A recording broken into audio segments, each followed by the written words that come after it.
사도행전 강의를 하다가 작년 연말까지 하고 마쳤다가 다시 이제 이번 9월부터 재개하고자 합니다. 오늘 본문은 사도 바울이 여러분 알고 계신 대로 세 번의 선교여행을 하지 않았습니까? 1차 선교여행, 2차 선교여행, 3차 선교여행, 모든 여행을 마무리하고 이제 예루살렘으로 가는 여정이 기록이 되어 있고, 사도행전 마지막은 마침내 바울이 예루살렘을 넘어서 로마에까지 가는 곳으로 사도행전은 마무리되고 있습니다. 바울은 밀레도라는 곳에서 에베소 교회 장로들을 오라고 해서 거기에서 아름다운 작별을 합니다. 에베소 교회 장로들과 헤어지면서 바울이 무슨 말을 합니까? 이제 나는 성령에 매여 예루살렘으로 갑니다. 지금 내가 가는 이 예루살렘으로 가는 길은 내가 가고 싶어 하는 것도 아니고 성령에 매여서 예루살렘으로 가는데 예루살렘에서 무슨 일을 당하는지 나는 알지 못한다. 오직 성령은 각 성에서 내게 증언하여서 결박과 환난이 나를 기다린다 하시나. 예루살렘에서 바울을 기다리고 있었던 것은 두 가지이죠. 하나는 결박, 하나는 환난입니다. 하지만 내가 달려갈 길, 주 예수께 받은 사명, 하나님의 은혜의 복음을 증언하는 일을 마치려 하면은 나의 생명조차 조금도 귀한 것으로 여기지 않는다. 그런 심정을 가지고 바울은 예루살렘으로 길을 가고 있는 것입니다. 그 여정이 오늘 본문에 기록되어 있는데, 이 밀레도에서 중간 기착지인 가이사라까지는 약 1000km 정도 되는 그러한 거리입니다. 서울, 부산을 왕복하는 그러한 정도 거리이죠. 배를 타기도 하고 육로를 통해서 가기도 합니다. 본문 1절 말씀 보시면 이 바울 일행이 밀레도에서 에베소 교회 장로들과 아름다운 작별을 하고 배를 타고 고스란 곳으로 가고 이튿날 로도에 이르게 되고 바다라로 가서 마침내 2절에 보시면 두로에 상륙을 하게 되었다. 두로라는 곳에 가게 됩니다. 4절에 보시면 이제 바울은 두로에서 제자들을 찾아서 그곳에서 일주일 정도 머물게 되었습니다. 그런데 이 두로의 제자들도 성령의 감동을 받아 바울에게 말합니다. 사도 바울이시여, 예루살렘에 들어가지 마십시오. 당신이 그곳에 가게 되면 결박과 환난이 당신을 기다리고 있습니다. 한두 번 말한 것이 아닙니다. 몇 번이고 간곡하게 요청을 하였습니다. 하지만 일주일을 지난 다음에 바울 일행은 예루살렘으로 길을 떠납니다. 그러자 두로에 있던 그 제자들은, 성도들은 처자와 함께 성문 밖까지 전송을 하게 됩니다. 바울 일행은 바닷가에서 무릎을 꿇어 간절히 기도하고 그리고 서로 작별한 다음에 바울 일행은 배에 오르게 되고 그들은 집으로 돌아갑니다. 이 도로를 따라서 도착한 곳이 바로 가이사라인데, 오늘 본문의 배경은 이 가이사라를 배경으로 하고 있습니다.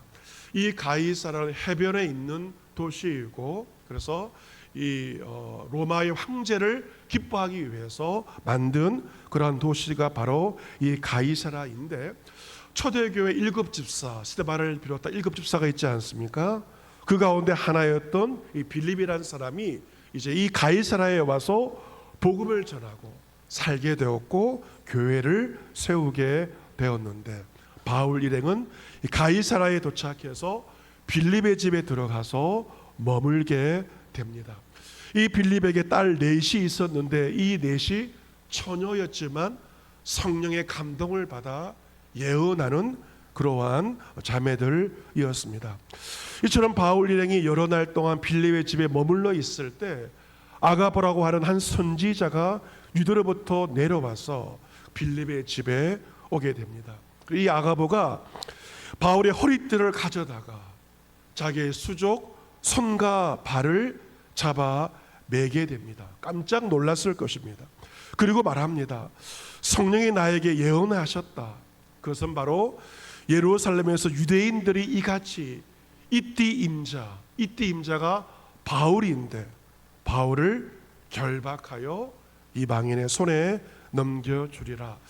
지금까지 예언한 사람들은 말로 예언했다면 이 아가볼은 말과 함께 행위를 통해서 이띠 임자인 바울이 결박을 당해서 이방인의 손에 넘겨지게 될 것이다. 확실하게 예언을 하게 됩니다. 그 예언을 듣자 이 사도행전을 쓴 사람이 의사 누가인데요, 누가를 비롯한 일행들은 그 말을 듣고 가이사라에 있던 모든 사람들과 더불어 바울에게 울고 불면서 이야기합니다. 사도 바울이시여, 예루살렘으로 올라가지 마십시오. 만류합니다. 왜 고생을 자처하는 것입니까? 그래서 바울이 대답합니다. 여러분, 어찌하여 울어서 내 마음을 상하게 하느냐. 자신을 사랑하는 사람들이 울며 만류했을 때 바울의 마음도 힘들었고 바울의 마음도 찢어진 것입니다. 하지만 바울은 자신을 추스리면서 말합니다. 나는 주 예수의 이름을 위하여 결박당할 뿐 아니라 예루살렘에서 내가 죽을 것도 각오하고 나는 이 길을 걸어가고 있습니다. 바울은 선교 여행을 하면서 예루살렘을 향해 가면서도 자신의 목숨을 걸고 이 길을 걸어가고 있습니다.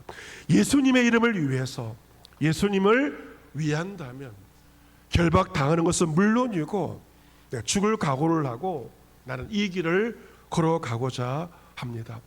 이처럼 바울은 그 여정에서 수많은 사람들이 예루살렘으로 가지 말라고 만류하였지만 그 말을 듣지 않습니다. 그러자 그 바울이 자신들의 말을 듣지 않자 결국 사람들이 어떻게 말합니까? 오늘 말씀 본문 14절 말씀을 우리 같이 한번 읽어보도록 하겠습니다. 14절 같이 읽습니다. 시작. 그가 고난을 받지 아니하므로 우리가 주의 뜻대로 이루어지이다 하고 그쳤노라. 아멘. 아무리 만류해도 바울이 자신들의 말을 듣지 않자 결국 사람들은 우리가 주의 뜻대로 이루어지이다 라고 말하고 더 이상 바울에게 만류하지 않습니다. 오늘 설교의 제목은 주의 뜻대로 이루어지이다. 더 정확히 말한다면 우리가 주의 뜻대로 이루어지이다입니다. 같이 해보겠습니다. 우리가 주의 뜻대로 이루어지이다. 아멘. 사도 바울도 그를 만류하던 제자들도 모든 사람, 우리 모두가 주의 뜻대로 이루어지이다 라고 말하자 더 이상의 갈등은 생기지 않았던 것입니다. 여러분, 바울 주위에 많은 사람들 왜 이렇게 바울을 만류합니까? 바울을 위하는 마음으로, 사랑의 마음으로 바울의 길을 만류하는 것이었지만 그것은 육신적인 생각이었고 사람의 뜻이었던 것이죠. 바울 주위의 사람들은 자신들의 생각과 사람의 뜻을 다 내려놓고 우리 모두가 주의 뜻대로 이루어지기를 기도하며 원하였던 것입니다. 예수님께 십자가를 지시기 전 겟세마네 동산의 기도와 마찬가지죠. 주님께서 어떤 기도를 들으셨습니까? 나의 원대로 마옵시고 나의 소원대로 마옵시고 아버지의 원대로 되기를 구하였던 것처럼 바울 아끼던 사람들은 자신의 소원을 내려놓고 오직 바울에게 주님의 소원과 주의 뜻만이 이루어지기를 결단하였던 것입니다. 여러분, 바울이 예루살렘으로 먼 길을 가고 있습니다. 자신에게 어떤 일이 닥칠지 너무도 잘 알고 있었고 성령께서 그것을 예언하여 주셨지만 바울은 그것을 알고도 그 길을 걸어가고자 하였습니다. 예수님도 마찬가지였습니다. 예수님께서도 갈릴리의 3년간의 공생의 사역을 마치시고 마지막 한 주간 예루살렘으로 길을 가시지 않습니다. 예루살렘에서의 마지막 한 주간을 보내게 되십니다. 그때 예수님은 그 예루살렘에서 어떤 일이 벌어질지 선지자의 모든 예언이 성취될 것을 잘 알고 계셨습니다. 자신이 이방인들에게 넘겨져 희롱당하고 능욕당하고 침뱉음을 당하며 채찍질을 당하고 결국 그들이 자신을 죽일 것을 예수님은 너무도 잘 알고 계셨습니다. 예수님께서 갈릴리 3년간의 공생의 사역을 마치시고 예루살렘으로 길을 가신 것은 수도인 예루살렘에서 잘 먹고 잘 살고 출세하기 위해서가 아니라 예루살렘에서 십자가에서 고난받고 죽기 위해서 예루살렘으로 길을 가신 것입니다. 그때 수제자 베드로가 만류합니다. 예수님을 붙들고 항변하죠. 주여 그리 마십시오. 이 모든 일이 결코 주께 미치지 아니하리이다. 아마 수제자 베드로는 예수님을 위하는 마음으로 이런 말을 하였을 것입니다.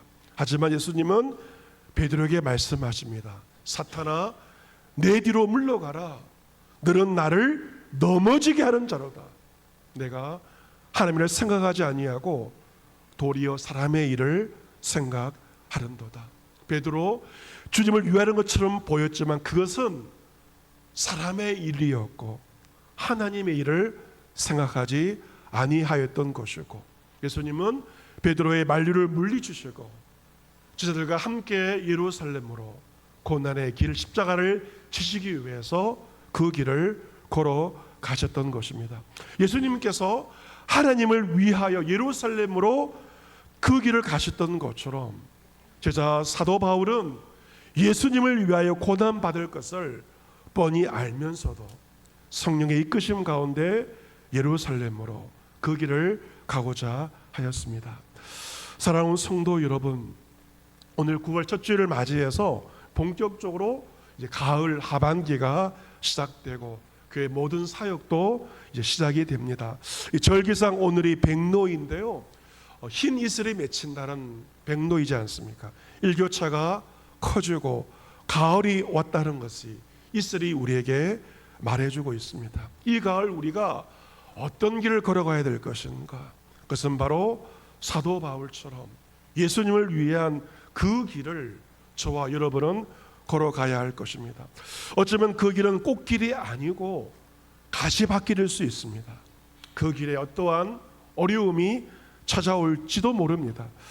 하지만 그 길을 걸어가는 것이 주님의 뜻이라면 우리는 사도 바울처럼 그 길을 걸어가는 것입니다. 설사 내 주위에서 많은 사람들이 내 주위의 사람들이 만류한다 할지라도 그 길을 주님의 길을 걷는 것입니다.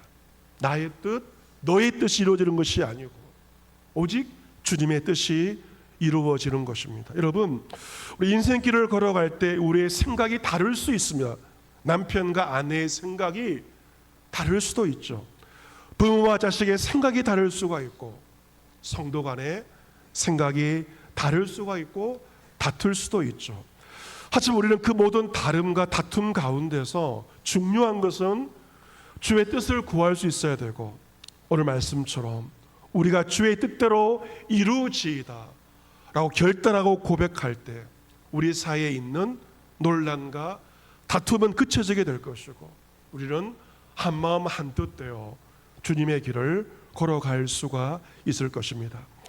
미션 스쿨인 거창고등학교가 있는데요. 기독교 세계관을 가지고 오랜 시간 동안 학생들을 가르친 학교입니다. 전영창 교장 선생님이 과거에 유명하셨는데 그분의 가르침대로 직업 선택 10계명이 거창고등학교에 전해져 내려오고 있습니다. 첫 번째, 월급이 적은 쪽을 택하라. 두 번째, 내가 원하는 곳이 아니라 나를 필요로 하는 곳을 택하라. 세 번째, 승진의 기회가 거의 없는 쪽을 택하라.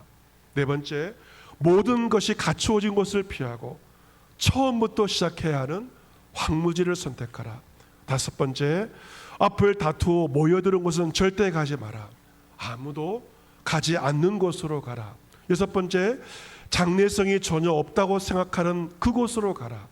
일곱 번째, 사회적으로 존경 같은 건 바라볼 수 없는 곳으로 가라. 여덟 번째, 한가운데가 아니라 가장자리로 가라. 아홉 번째, 부모와 아내, 약혼자가 결사 반대를 하는 곳이라면 틀림없다. 의심치 말고 가라. 10번째, 왕관이 아니라 단두대가 기다리고 있는 그곳으로 가라 하는 가르침입니다. 우리 모두가 10가지 그대로 선택할 수는 없겠지만 하나하나씩 우리가 무언가 중요한 결정을 할 때 참고해야 할 좋은 가르침입니다. 우리는 지난주 가을 특별 새벽기도를 통해서 더 이상 육체의 소욕도 육체 일을 하며 사는 것이 아니라 이제는 성령을 따라 행하기를 결단하며 기도했습니다. 육체의 소욕은 성령을 거스르고 성령은 육체를 거스르게 됩니다. 자신의 육체를 위하여 심는 자 썩어질 것을 거두나 성령을 위하여 심는 자는 마침내 영생을 거두게 될 것입니다. 여러분께서 선을 행하다 낙심에 있다면 낙심하지 마시고 다시금 시작하시길 바랍니다.